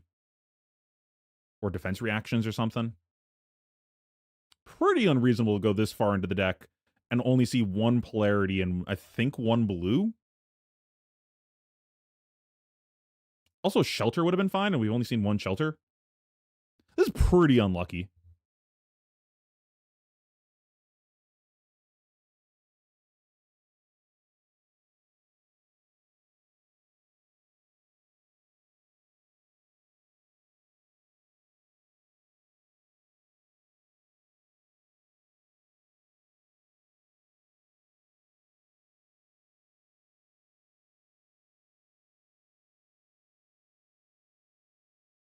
Yeah, we're dead. Whatever.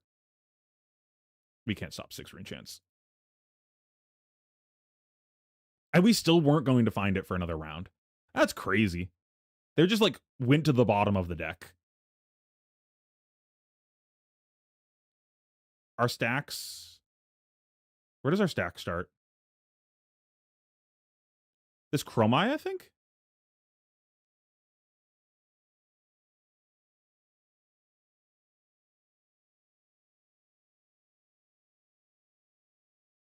No, it's the sink below, right?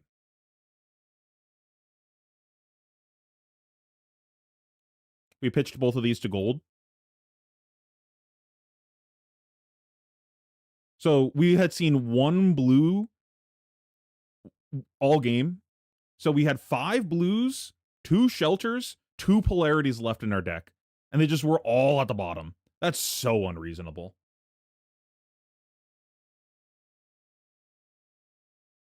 And we almost won this game despite that. I think if like these cards could have converted here, like on defense, we might have been fine. Because afterwards he plays a drawn and then passes, right? So it would be 3 into 6. Polarity, polarity.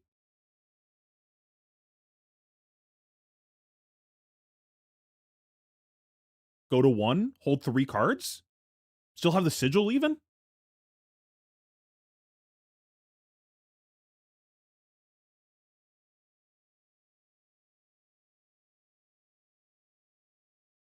And then we could have gone like Rabble Asvali. That's very unfortunate. I think the polarities are pretty good in this matchup, though. If like your strategy, it depends on what your strategy is. If your strategy is to like survive the burst and try to win afterwards, they're pretty good. I think if your strategy is to kill them before they burst you, then they're bad. But I also don't really think that's a good strategy. I think it's pretty unrealistic that you can beat them before they burst you out. So then it's a question of how much shit do you have in play when they burst you? And I think it's pretty hard to actually get enough stuff in play before they burst you that just what's in play can win the game.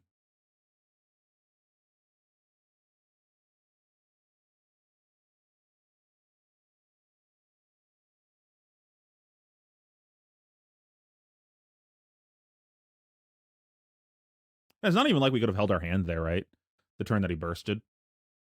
Our hand was, I think, the dust up through Blaze Headlong, and he had the succumb to temptation. So if we just said no blocks, we would have lost a card. We would have lost what, the Dominia, and then our turn would have been dust up into Blaze Headlong. Sorry, Oath, Blaze, push our board, hopefully dust up, or play the Enderai instead. I don't think that wins the game by any means. He was still pretty healthy at that point, I believe. He's at... Where's the...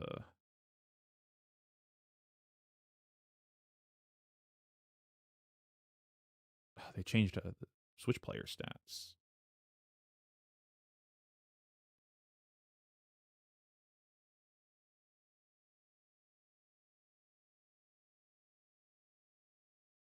Yeah, so he's only taken 7 damage to this point, I believe. Or maybe it's 17. Might have been 17. I'm not sure if this 10 is before or after his big turn. Because like this is the big turn, but I don't know where this 10 is in that. If it's after he dealt his damage or before he dealt his damage. Probably before he dealt his damage, right? Because he left me with 2 Ashwings afterwards, and I dealt 6 damage, which would be this. So he had taken 17 damage. And if I keep more cards, my turn would have, instead of being 6, it would have been plus maybe 10. It's not enough to win the game. And that would be me saying no blocks to his 38 damage, right? So I would be in single digits if I just give him armor. Because at this point, he's threatened a total of 41 damage. So I have to give him something. So I don't think... And this is fucking turn 4. Like, how are you racing them by turn 4 as Dromai? I don't think that's reasonable.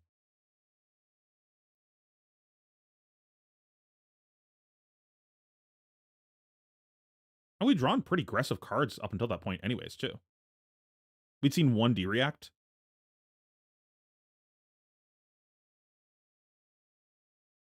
Or played 1 D-React. Yeah, Marlin, I think, is pretty sweet.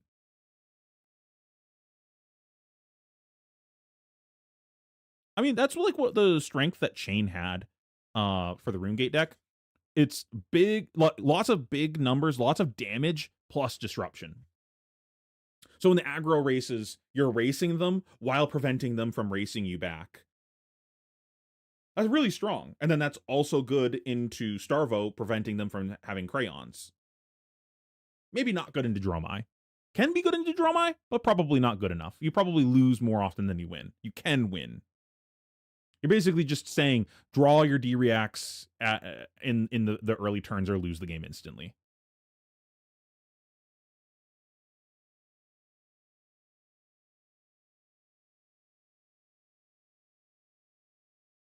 It's also the fact that the way that the format is balanced is these decks are multiplicative scaling damage decks, where if you look at how Fab normally is balanced, most cards are worth about 3. Like this incantation, it's worth about 3. Makes 3 rune chance. Sometimes you can get more than 3 out of this card, but like on average, it's worth about 3. Decks like Viserai, for example, their average value per card goes up the more cards they have access to. So when they have access to 5 cards, their average value per card goes up to 4 or more. Some of these decks even go above 5 card hands. You look at Chain where they have Shackles. People are playing Cash In to go to 6 card hands. Like Cash In being one of the big meta cards right now, I think is a great indicator of these decks being multiplicative scaling damage decks. All these decks are saying the more cards I have, it's not just that I'm doing more damage on this turn, it's that the value per card is going up when I have access to more. Ball lightning decks, that's another good example of that. Like the more attacks I put on the chain, the more value I get per card. I get more damage out of my arc lightning, I get more damage out of my ball lightning, I get more damage out of my sting of sorcery, etc., etc.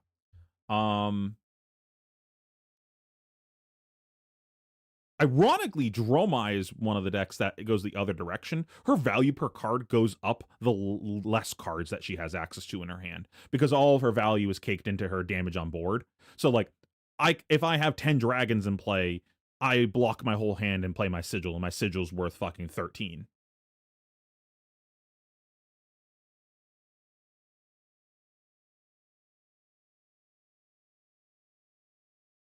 Starvo also isn't necessarily a deck that operates on that axis, but he does get value out of having more cards just in a different way. It's just I'm more likely to see my crayons the more cards I have access to, but it's not that my value per card is going up. It's just the consistency of my deck is going up.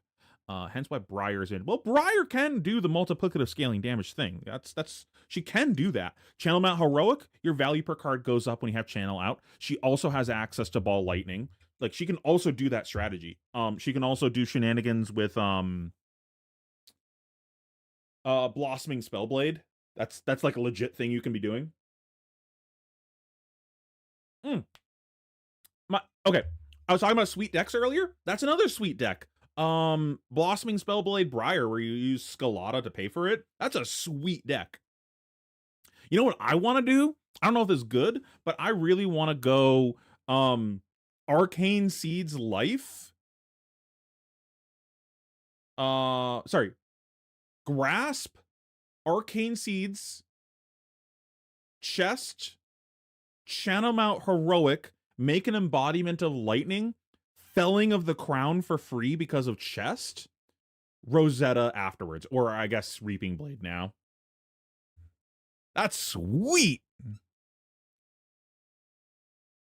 There's so many cool shenanigans she can do. I fucking love Briar as a hero. She's so cool.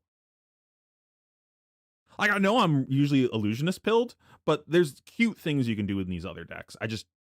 They're not consistent enough, which is my problem. Lightning Greaves / Creepers, Spellblade, more of her. Yeah, exactly. Okay. I need to end stream here, though. I'm going to try streaming on Tuesday if I have free time, though. It depends if I'm on the podcast. Maybe I'll try streaming before the podcast. I have a team meeting now. So thanks everyone for watching. I appreciate you guys. We'll be doing some more Dromai stuff moving forward. If you want access to this deck list that I have been playing, it is on the Patreon. My Patreon is only $5 a month. That's fucking dirt cheap compared to other people's stuff. So sign up, even if it's just to support the channel to help me make more content like this. If you guys enjoy the content, check out the Patreon. I appreciate you, even if you don't support me, though. Just you watching is enough, but every little bit helps. We'll be doing some more Dromai stuff later this week. Maybe we'll look at the calling a little bit. Probably not. I didn't see much reason to look at that. And I'm kind of like focusing on LL right now, so I don't really want to look at CC at the moment. And yeah, that's pretty much it. Thanks so much for watching. Appreciate you guys. Have a great rest of your night.